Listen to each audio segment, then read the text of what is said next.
Donald Trump accuse Zelensky d'être un dictateur. La tension monte entre le président américain et le président ukrainien.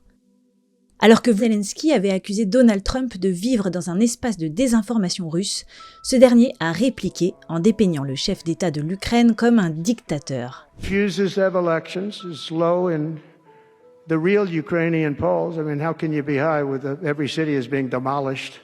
A dictator without elections. Zelensky better move fast or he's not going to have a country left. Gotta move fast. Des attaques personnelles inédites alors même qu'ils sont considérés sur la scène internationale comme des alliés. Mais le timing n'y est pas pour rien. Ces accusations ont été proférées au lendemain des discussions russo-américaines en Arabie Saoudite, les premières au niveau des chefs des diplomaties des États-Unis et de la Russie depuis l'invasion russe de l'Ukraine en février 2022. Le mandat du président ukrainien élu en 2019 aurait dû expirer en mai 2024, mais l'Ukraine n'a pas organisé d'élection du fait de la guerre et de la loi martiale, des millions d'Ukrainiens ayant fui à l'étranger et 20% du territoire étant sous occupation russe. Il est tout simplement faux et dangereux de nier au président Zelensky sa légitimité démocratique, a réagi le chancelier allemand Olaf Scholz, dont le pays est un autre allié de l'Ukraine.